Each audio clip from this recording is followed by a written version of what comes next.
High আমি রূপম। এখন কথা হবে শ্রীজিৎ মুখার্জি দ্বারা পরিচালিত পদাতিক নিয়ে, যেটা আমি সবে সিনেমা হল থেকে দেখে আসলাম। তো কেমন লাগলো মৃণাল সেনের বায়োপিক? আমাকে যদি এক লাইনে উত্তর দিতে হয়, আমি বলবো যারা মৃণাল সেনের ছবি দেখেছেন তাদের এই ছবিটা অবশ্যই দেখা উচিত। এবং রিসেন্ট ইয়ার্সে শ্রীজিৎ মুখার্জির তরফ থেকে আমরা যেরকম ধরনের ছবি পেয়েছি, আমাদের আক্ষেপ ছিল কবে শ্রীজিৎ মুখার্জি একটা এমন সিনেমা বানাবেন যেটা নিয়ে আলোচনা করতে ভালো লাগবে, যেটা বহুদিন আমরা মনে রাখবো। আমার মনে হয় পদাতিক সেই ছবিটা। পদাতিক একটা ভীষণ ভীষণ ভালো রকম ছবি এবং আপনাদের কোনোভাবে এই ছবিটা মিস করা উচিত নয়। এই ছবির গল্পটা আমি একটু করে বলছি। আসলে এই ছবির গল্পটা বলা সম্ভব নয়।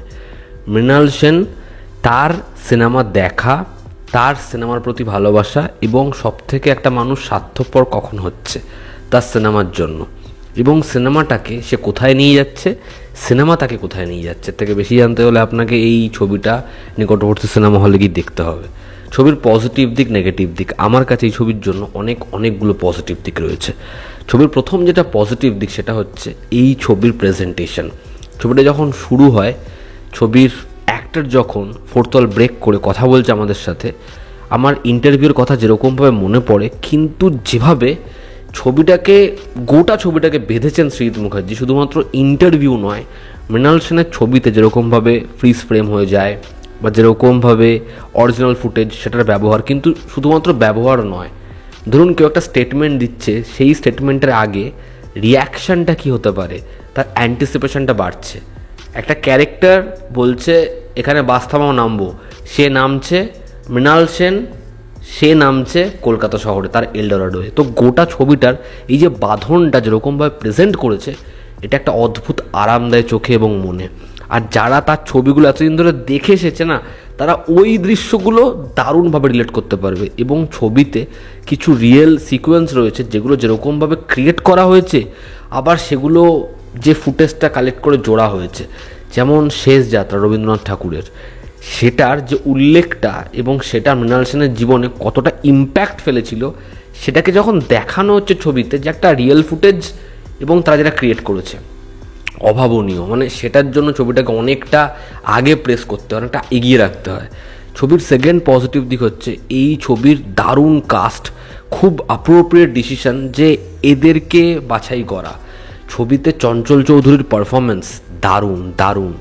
সে যেরকমভাবে অ্যাক্টিভিটিস, তার উচ্চারণ, তার কথা বলা, তার ভেঙে পড়া এবং এই গ্রাফটাকে যেরকমভাবে নিয়ে গেছে, এজটাকে যেরকমভাবে সে বহন করছে তার হাঁটা চলায়, সেটা ফ্যাবিউলাস। পার্টিকুলার দুটো জায়গা বলবো, আয়নার সামনে দাঁড়িয়ে তার ওই যে রিয়াকশানটা, এবং আরেকটা যখন সে ব্যালকনিতে দাঁড়িয়ে তার ছেলের সাথে নিজের যে না বলা কথা সেটা শেয়ার করার চেষ্টা করছে। ওই দুটো জায়গা, সংলাপ যেরকম পারফরমেন্স, যেরকম এক্সপ্রেশন, আপনারা ভুলতে পারবেন না। কীভাবে এখানে কোরাক সামন্তর কথা বলতে হয়, যিনি এখানে মৃণাল সেনের অল্প বয়সী চরিত্র অভিনয় করেছেন, তার পারফরমেন্স এখানে ভীষণ ভালো। মিররের যে পোর্শনটা, সেটা তো আপনি মনে রাখবেনই। ওই যে দাঁড়িয়ে তার সংলাপের মধ্যে যেরকম দুটো টোন চেঞ্জ করা, দুটো গ্রাফে খেলা ব্যাপক। একইভাবে প্যারাডাইস ক্যাফেতে খুব সাধারণ সংলাপেও তাকে দারুণ লাগে।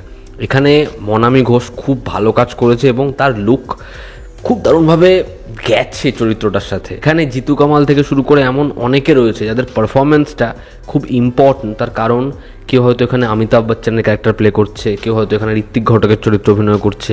তো এই চরিত্রগুলো খুব ভালো করে জাস্টিস দিয়েছে নিজের পারফরমেন্সের দ্বারা। অঞ্জন দত্ত, সেটার নামটাও খুব সুন্দর, নীলাঞ্জন। তো পারফরমেন্স ছবির খুব বড় করে পজিটিভ দিক। তৃতীয় হচ্ছে এই ছবির মিউজিক, ছবির ব্যাকগ্রাউন্ড স্কোরের কাজ, যেটা ভীষণ ইম্পর্ট্যান্ট এই ছবির ক্ষেত্রে। এবং ছবির ইন্টারমিশন, ছবির এন্ডিং, সেই পোর্শনগুলোকে যেরকমভাবে মিউজিক আপলিফটেড করেছে, এই কারণেই শ্রীজিৎ মুখার্জির ছবির মিউজিক সেটা এতটা ইম্পর্ট্যান্ট। তুমি ছবিটা দেখলে বুঝতে পারবে।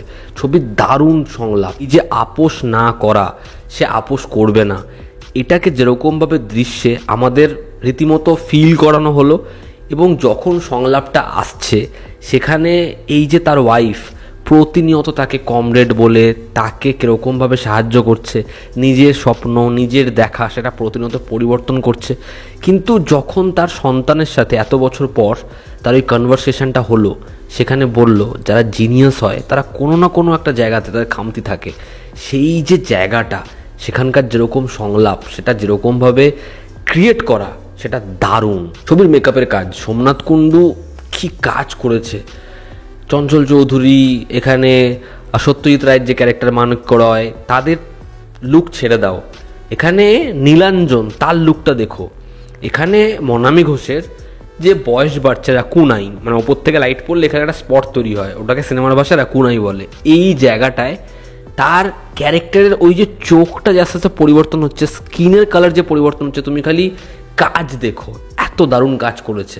ছবির সিনেমাটোগ্রাফি সেটা ভীষণভাবে প্রশংসনীয়। ছবির রিসার্চ এবং ট্রিবিউট দেওয়া, গুরুকে শিষ্যের এরকম ট্রিবিউট, সেটা এই ছবির পার্টিকুলার কিছু জায়গাতে আপনি বুঝতে পারবেন, যেরকমভাবে সেই সিকোয়েন্সগুলোকে ডিজাইন করা হয়েছে। এই ছবিটার মধ্যে কিন্তু পলিটিক্যাল যে স্টেটমেন্ট, সেটাকে তার যে পারসেপশনটা মৃণাল সেনের, সেটাকে যেরকমভাবে দেখানো হয়েছে, সেটা আমার মনে হয় খুব প্রয়োজনীয় ছিল এই ছবিটার ক্ষেত্রে। তার কারণ তিনি তো আপাতমস্তক একজন রাজনৈতিক মানুষ, তো সেই জিনিসটা ছবির মধ্যে, ছবির পরিভাষায় ফুটে উঠেছে।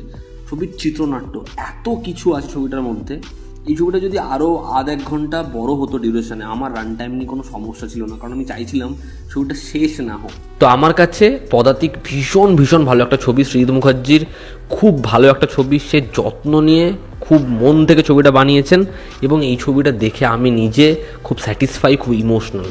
তোমরা যারা মৃণাল সেনের ছবি দেখেছো এবং এই ছবিটা দেখতে চাও, অবশ্যই যাও ছবিটা দেখো এবং জানাও তোমাদের কেমন লেগেছে। তো এই ছিল আজকের ভিডিও। ভালো লেগে থাকলে লাইক করো, শেয়ার করো, সাবস্ক্রাইব করো। জানাও তো আমাদের পাশে আছে। আবার দেখা হচ্ছে। Take care.